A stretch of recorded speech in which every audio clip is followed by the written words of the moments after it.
delivering smiles all around the professional careers. Reach us to reach them. பாஜக நினைத்தால் திமுகவையும் உடைக்கும் அப்படின்னு திருமாவளவன் ஒரு பேட்டியில் சொல்லியிருக்கிறாரு.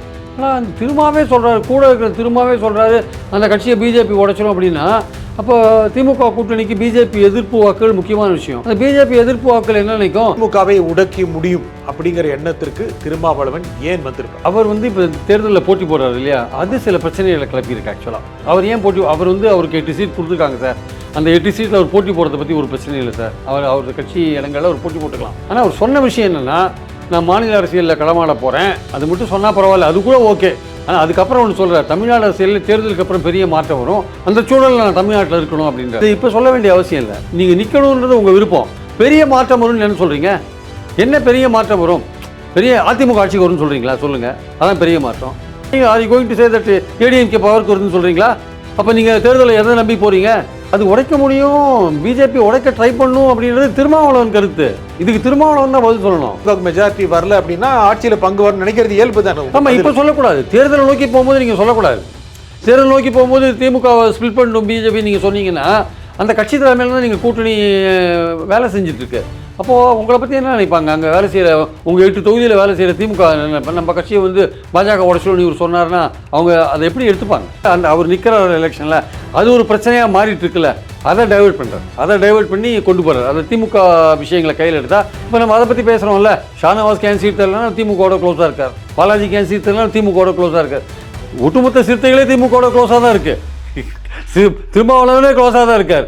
அதை பற்றிலாம் விட்டாங்க. டிக்கெட் யார் யாருக்கு கொடுக்கலையே அவங்களாம் க்ளோஸாக இருக்கிறதா சொல்கிறாங்க. அங்கே இந்த மாதிரி ஷானவாஸ் வேறு தொகுதியில் நிற்கணும்னு சொல்லிட்டாருன்னு அவர் சொன்னாருன்னு அவருக்கே தெரியாத விஷயத்தை திமுக சொல்லி தான் தெரிஞ்ச மாதிரி சொல்கிறார் அவர்.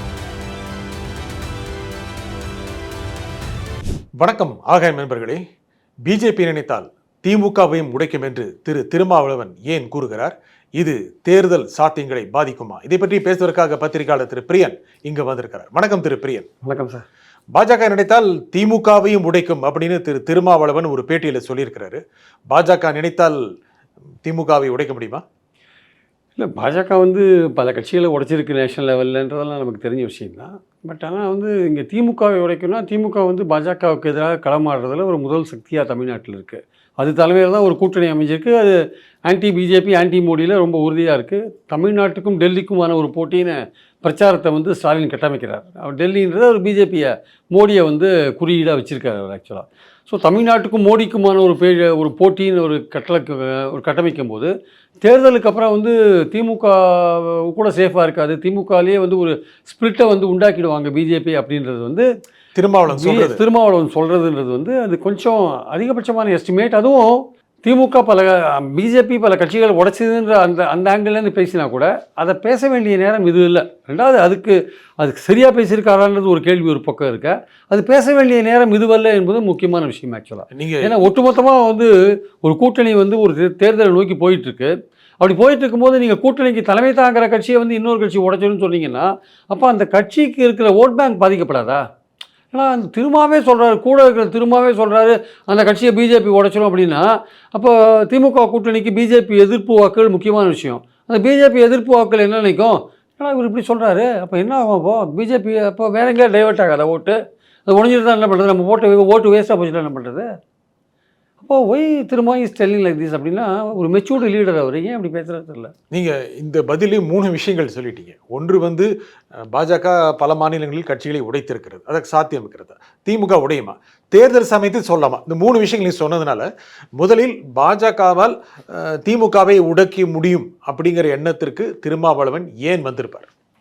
இல்லை, அதான் அவர் என்ன காரணத்தினால வந்திருப்பார் அப்படின்னா, நான் யூகிக்கிறது என்னென்னா, அவர் ஏதோ ஒரு விஷயத்தை டைவெர்ட் பண்ணுறார். எது? அவர் இப்போ தேர்தலில் போட்டி போடுறாரு இல்லையா, அது சில பிரச்சனைகளை கிளப்பியிருக்கு ஆக்சுவலாக. அவர் ஏன் போட்டி, அவருக்கு 8 சீட் கொடுத்துருக்காங்க சார். அந்த 8 சீட்டில் அவர் போட்டி போடுறதை பற்றி ஒரு பிரச்சனை இல்லை சார். அவரது கட்சி இடங்களில் அவர் போட்டி போட்டுக்கலாம். ஆனால் அவர் சொன்ன விஷயம் என்னென்னா, நான் மாநில அரசியலில் களமாட போகிறேன், அது மட்டும் சொன்னால் பரவாயில்ல, அது கூட ஓகே. ஆனால் அதுக்கப்புறம் ஒன்று சொல்கிறார், தமிழ்நாடு அரசியலில் தேர்தலுக்கு அப்புறம் பெரிய மாற்றம் வரும், அந்த சூழலில் நான் தமிழ்நாட்டில் இருக்கணும் அப்படின்றார். அதுக்கான விளக்கம் இன்றைக்கி அவர் பேட்டியில் கொடுத்துருக்கார். இங்கே அதை தான் இந்த கட்சியை நான் 24x7 கட்சியை பாதுகாக்கணும், இங்கே இடதுசாரி அரசியலை பலப்படுத்தணும், மத பிளவுவாத சக்திகளை தமிழ்நாட்டில் வேறுன்ற விடக்கூடாது, சமூக நீதி பாதுகாக்கப்படணும், இதுக்காக நான் இங்கே இருக்கேன் அப்படின்னு சொல்கிறார். இதெல்லாம் கூட கரெக்டு. நான் கேட்குறது என்னென்னா, பெரிய மாறுதல் வரும் அப்படின்னா என்ன பெரிய மாறுதல் நீங்கள் எதிர்பார்க்குறீங்க? ஒன்று, நீங்கள் இருக்கிற கூட்டணியில் இருக்கிற தலைமை தாங்கிற கட்சி திமுக. அந்த திமுக இப்போ மெஜாரிட்டி பெற்று ஆட்சி அமைச்சதுன்னா எந்த மாறுதலும் வரப்போகிறதுல ஆன்டி பிஜேபியோட அந்த ரோல் கண்டினியூ ஆகும்போது நீங்களும் அதில் தான் இருக்க போகிறீங்க. சரி, திமுக இழுபறி நிலையில் வருது அப்படின்னா நீங்கள் அதுக்கு சப்போர்ட் பண்ணீங்கன்னா நீங்கள் அது மந்திரி சபைக்குள்ளே போகிறதுக்காக இப்போ எலெக்ஷனில் நிற்கிறீங்களா அப்படின்ற ஒரு கேள்வி வருது. அப்படியே கூட வச்சுக்கலாம். நிற்கிறாரான்னு கேட்குறேன் உங்ககிட்ட. நிற்கிறாரா? அந்த இடத்துல கூட நிற்கிறாரான்னா இருக்கலாம், சொல்ல முடியாது. திமுக வராது, மெஜாரிட்டி வராது, இழுபறி நிலைமை வரும். இந்த சூழலில் நம்ம அதுக்குள்ளே போகிறதுக்கான வாய்ப்பு இருக்குது, அதிகாரத்தில் பங்கு பெறத்துக்கான வாய்ப்பு இருக்குது. அப்போ 2 விஷயத்தை நீங்கள் சொல்கிறீங்க. ஒன்று, திமுக மெஜாரிட்டி வராதுன்னு நீங்கள் நினைக்கிறீங்க. அப்போ நீங்கள் கூட்டணிக்கு தலைமை தாங்குற உங்கள் கட்சி மெஜாரிட்டி வராதுன்னு நீங்கள் நினைக்கிறீங்க. அதே மாதிரி பார்த்தீங்கன்னா இழுபறி நிலைமை வரும், அது உள்ளே போய் நம்ம அதிகாரத்தில் பங்கு பெறலாம்னு நினைக்கிறீங்க. தப்பா? அது தப்பு கிடையாது, தப்பு கிடையாது. ஆனால் நீங்கள் இதை இப்போ சொல்ல வேண்டிய அவசியம் இல்லை. நீங்கள் நிற்கணுன்றது உங்கள் விருப்பம். பெரிய மாற்றம் வரும்னு என்ன சொல்கிறீங்க? என்ன பெரிய மாற்றம் வரும்? பெரிய அதிமுக ஆட்சிக்கு வரும்னு சொல்கிறீங்களா? சொல்லுங்கள். அதான் பெரிய மாற்றம். அதிமுக ஆட்சிக்கு வந்தால் நீங்கள் சொல்கிற மாதிரி எல்லா விதமான ஆபத்தும் இங்கே இருக்குது. அப்போ are you going to say that ADMK பவருக்கு வருதுன்னு சொல்கிறீங்களா? அப்போ நீங்கள் தேர்தலை எதை நம்பி போகிறீங்க? அப்போ நீங்களே நம்பிக்கை இல்லாத தேர்தல் அணுகலாமா? தப்பு இல்லை அது. அதுதான் குழப்பம். ஆக்சுவலாக அந்த குழப்பத்தை ஏன் உண்டாக்குறாரு இவர்? திமுகவை பிளக்க முடியுமா முடியாதான்றது அடுத்த கட்டம். திமுகவுக்கு காங்கிரஸ் மேலே பல விருப்புகள் இருக்கலாம். தேர்தலுக்கு அப்புறம் அது காங்கிரஸோட கைட்டி விடலாம், சொல்ல முடியாது. அதுக்கு அந்த பாஜகவோட போய் சேருமா, இல்லை திமுகலேயே பிளவு அது போயிடுமா, இல்லை திமுக மெஜாரிட்டி அது ஆட்சி அமைக்க முடியாதபடி பாஜக பிளவை ஏற்படுத்திடுமா? எவ்வளோ விஷயங்களை நீங்கள் ஒரே வார்த்தையில் சொல்லிட்டு போகிறீங்க போகிற போக்கில். 2 விஷயம் நீங்கள் சொன்னதுலேருந்தே தான்.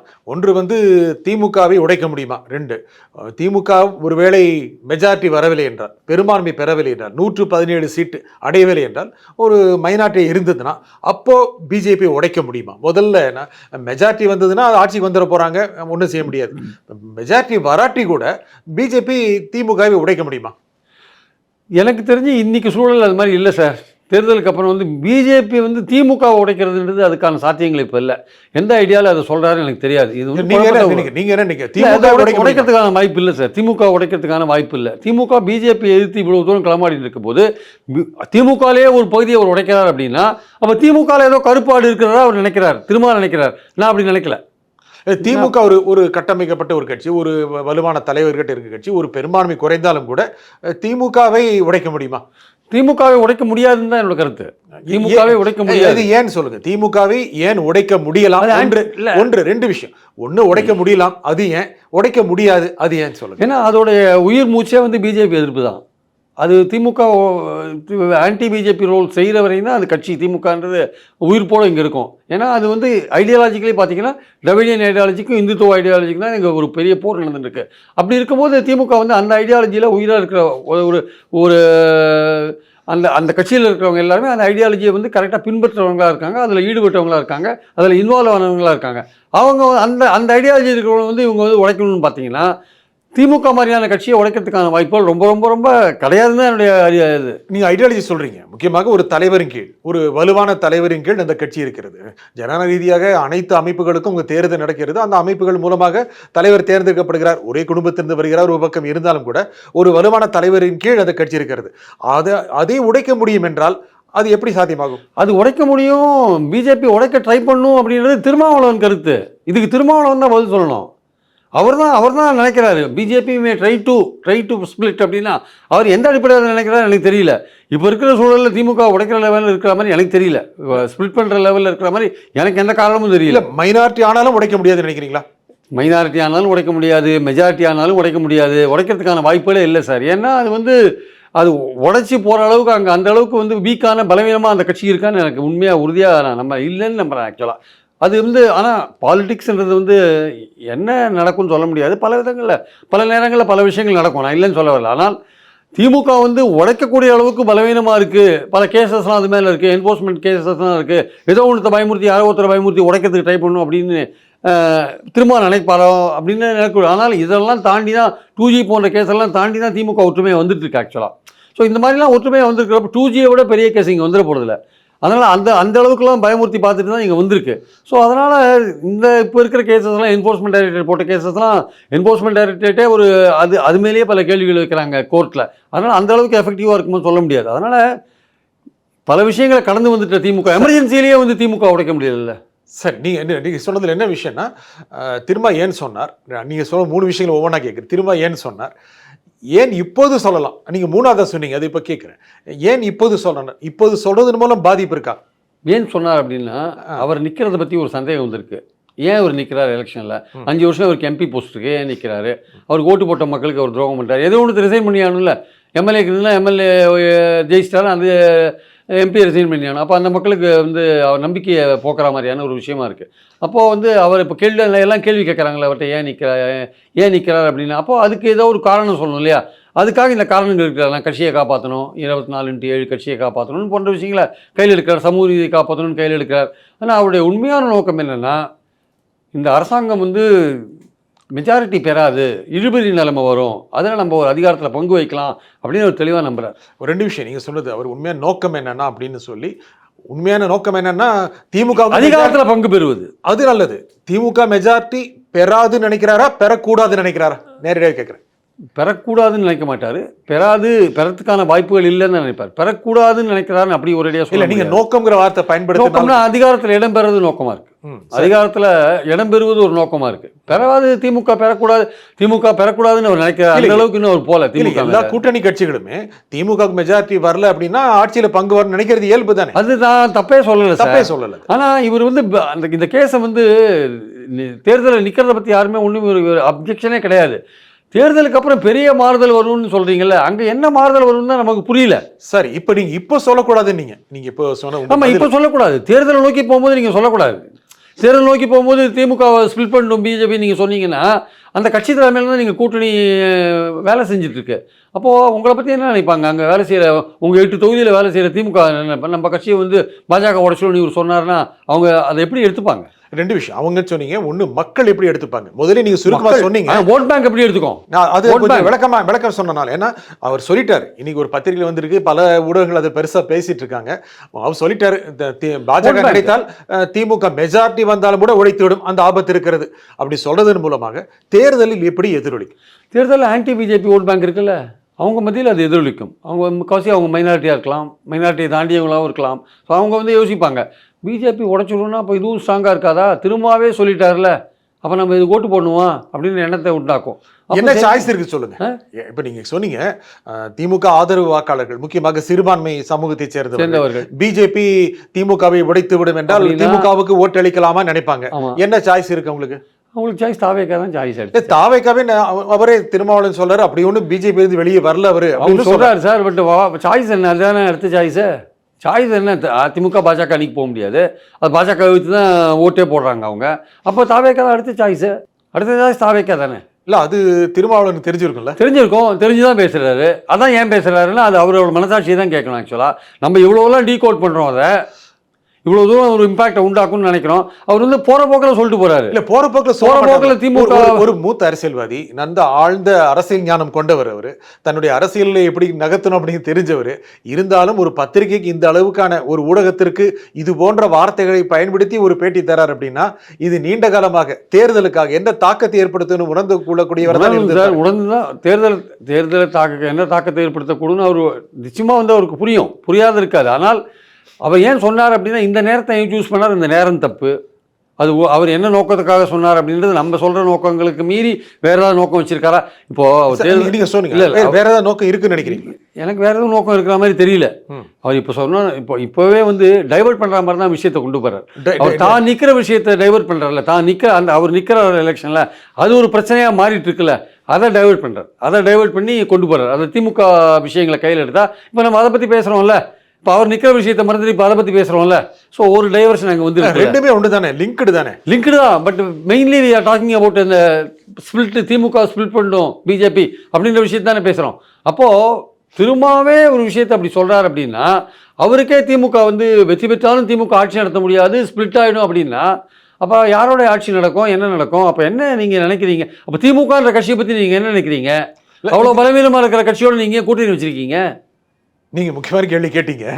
நீங்க ஒரு வேளை மிகப்பெரிய கட்சி தமிழகத்தில் இன்று தமிழகத்தில் இருக்க கட்சி, ஏன்னா இந்தியாவிலேயே ஒரு ரீஜனல் பார்ட்டி அப்படின்னா மிக பெரிய கட்சி திமுக யாரும் மறுக்க முடியாது. ரொம்ப பலமாகவே இருந்து எதிர்கட்சியாக இருந்தபோதே பலமாக இருந்துக்கிறது. அதை உடைச்சிருவாங்க அப்படின்னா நீங்க சொன்னதுதான். அந்த எப்படி ஒரு பலவீனமான கட்சின்னு ஒரு கூட்டணி கட்சியில முக்கியமான கட்சி, காங்கிரஸுக்கு அப்புறம் ஒரு முக்கியமான கட்சி விசிகா நினைக்கலாம். அதான் கூட்டணிக்கு தலைமை தாங்கிற கட்சியை இவ்வளவு பலவீனமா ஏன் நினைக்கிறாருன்னா ஒரு கேள்வியா இருக்கு. சரி, அப்படி அவர் பலவீனமா நினைக்கிறாருன்னா, அவரே அப்படி நினைக்கிறாருன்னா இப்போ ஓட் பேங்க் என்ன நினைக்கும்? சரி, திமுக என்ன நினைக்கும் சொல்லுங்க. திமுக நிச்சயமா கோவப்படும். இதான் இப்படி பேசுறாரு அப்படின்னு கோவப்படும். திமுக ஏன் இப்படி குட்டையை குழப்பறாருன்னு கோவப்படும். இல்லை, ரெண்டு விஷயம். நீங்க ஏன் இப்படி பேசுறாரு, ஒன்று குட்டையை குழப்பறாரு, கொஞ்சம் சாஃப்டா சொல்ற விஷயம் தான். ஆனா அது நீங்க ஆரம்பத்திலிருந்தே சொன்னது ஓட் பேங்கை பாதிக்கும்னு ஒரு 3 நாள் தான் சொல்லி. ஓட் பேங்க் பாதிக்கும் சார். இது திமுக கோவம் வரும்னு சொல்லிட்டீங்க. இப்போ ஆமாம், திமுகவுக்கு கோபம் வரும்னா திமுக சாதாரணமாக எடுத்துக்க மாட்டாங்க. ஓட் பேங்க் அஃபெக்ட், தேர்தலை நோக்கி போகும்போது ஓட் பேங்க் அஃபெக்ட் பண்ணுறது எப்படி சார் சாதாரணமாக எடுத்துக்க முடியும்? உங்களுக்கே அது ஆபத்தாக இருக்குமே. நீங்கள் நிற்கிற தொகுதியிலே உங்களுக்கு ஓட்டு வராதுல்ல. நீங்கள் இன்னும் பெரிய ஆபத்தான விஷயத்த சொல்கிறீங்க. நீங்கள் நிற்கிற தொகுதியிலே திமுக உழைக்கணும்ல உங்களுக்கு. இந்த உழைக்கல சந்தேகம் வருமா? இதெல்லாம் சொல்ல முடியாது. இதெல்லாம் முக்கியமான கேள்வி நீங்கள் கேட்கறதெல்லாம். நாம முக்கியமான விஷயம் தான், நம்ம பேசணும். இதெல்லாம் தேர்தல் முடிஞ்ச பிறகு தான் இதோட விளைவு தெரியும் நமக்கு. ஆக்சுவலி இல்லை, நீங்கள் தேர்தலுக்கு இன்னும் இன்னைக்கு 1ஆம் தேதி 23ஆம் தேதி இப்போ டக்குன்னு அவங்க உழைக்க மாட்டாங்க உழைப்பாங்கலாம் சொல்ல முடியாது. பட் அந்த சந்தேகம் பேசியிருக்கிற விஷயங்கள் அவங்கள கோபப்படுத்தும். அந்த கோபம் எதுக்கு எந்த வகையில் போகும்னு சொல்ல முடியாது. ஏன்னா இன்னைக்கு தேதி 1 நம்ம பதிவு செஞ்சுட்டோம். ஆமா, 21ஆம் தேதியோட நம்ம பிரச்சாரம் முடியும் சார். இன்னும் 20 நாள்ல விஷயம் இருக்கு சார். 20 நாள்ல அவங்க கோவப்படுவாங்க. கோவப்பட்டு என்ன மாதிரி முடிவு எடுப்பாங்கன்னு சொல்ல முடியாது. நம்ம கட்சியை பாஜக ஸ்பிளிட் பண்ணி இந்த நேரத்தில் ஏன் சொல்றான்னு கேள்வி கேட்க மாட்டாங்க அவங்க. நீங்க முன்னு கோபப்படுவாங்கன்னு ஒரு பெரிய வார்த்தை சொன்னீங்க. ரெண்டாவது தேர்தலில் வேலை பார்ப்பாங்களா அப்படின்னு சொல்லிட்டீங்க. உண்மைதான் சார். இதெல்லாம் சின்ன சின்ன விஷயமா தெரியுது.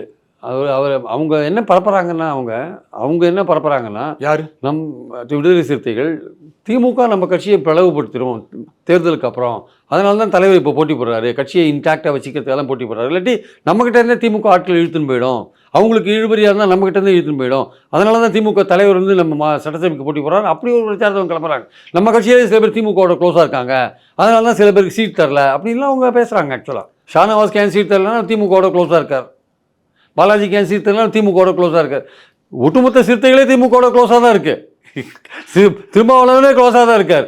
அதை பற்றிலாம் விட்டாங்க. டிக்கெட் யார் யாருக்கு கொடுக்கலையே அவங்களாம் க்ளோஸாக இருக்கிறதா சொல்கிறாங்க. இதுலேயே இந்த பேட்டியிலேயே என்ன சொல்கிறாரு, ஷானவாஸ் நேராக டிஎம்கே தலைமைக்கிட்டேயே நான் வேறு தொகுதியில் நிற்கிறேன்னு சொன்னதாக சொல்லியிருக்காரு. அதனால தான் எங்களுக்கு நாகப்பட்டினம் ஒதுக்கலை. எங்ககிட்ட சொன்னாங்க இந்த மாதிரி ஷானவாஸ் வேறு தொகுதியில் நிற்கிறேன்னு சொல்லிட்டாருன்னு அவர் சொன்னாருன்னு. அவருக்கே தெரியாத விஷயத்தை திமுக சொல்லி தான் தெரிஞ்ச மாதிரி சொல்கிறாரு அவர். ஆக்சுவலாக அப்போ ஏதோ ஒரு விஷயம் அந்த கட்சிக்குள்ளேயே சில பேர் திமுகவோட நேரடி தொடர்பில் இருக்காங்க. இல்லை திமுக நாளைக்கு தேர்தலை வின் பண்ண பிறகு அவங்களே திமுகவுக்கு போயிட்டா என்ன பண்ணுறது, அதெல்லாம் பாதுகாக்க தான் அங்கே வந்திருக்காரான்னு இன்னொரு விஷயமும் இருக்குது. ஆனால் அதுக்கான சாத்தியங்கள்லாம் திமுகலேருந்து ஒரு ஆட்கள் இருக்கிற அளவு, விடுதலை சிறுத்தைகள்லேருந்து ஒரு ஆள் இருக்கிற அளவுக்கு திமுக இருக்கிற மாதிரி எனக்கு தெரியல. தேர்தலுக்கு பிறகு எப்படியோ நீங்களே சொன்னீங்க. ஆனால் இந்த திமுக கோவப்படும், உழைப்பாங்களாம் தெரியாது. திமுக விசிகாவுக்கு உழைக்கலன்னா திமுகவுக்கும் பாதிப்பு தானே? கண்டிப்பாக பாதிப்பு தான். அப்போ விசிகா சொன்னது திமுகவுக்கும் பாதிப்பு தானே? ஏன் சொன்னார் அவர்? இல்லை, டோட்டல் தேர்தலுடைய ஒரு அவுட்கம்மை இது கொஞ்சம் டென்ட் பண்ணும் அப்படின்னு நினைக்கிறீங்களா? அந்த பாயிண்டில் தான் வெயிட் பண்ணி பார்க்கணும். ஏன்னா இது எவ்வளோ தூரம் நாளைக்கு திரும்ப இதை பற்றி இன்னும் என்ன பேசுகிறாரு, எப்படி கரெக்ட் பண்ணிக்கிறாரா, இல்லை பேசினது தான் இருக்காரா, இதெல்லாம் இதோட ஃபாலோ அப் எப்படி போகிறதுன்னு பார்க்கணும். ஏன்னா இது ஒரு ஒரு ஒரு டேமேஜை உண்டு பண்ணும். அந்த டேமேஜ் எந்த அளவுக்கு போகுது, அந்த டேமேஜ் கரெக்ஷன் நடக்குதா இல்லையா, அதெல்லாம் பொறுத்து தான் பார்க்கணும். ஆக்சுவலாக இந்த நிகழ்ச்சியில் கருத்தில் கூறிய திருப்பிரியன் மிக்க நன்றி. மீண்டும் ஒரு நிகழ்ச்சியை சந்திப்போம். நன்றி, வணக்கம்.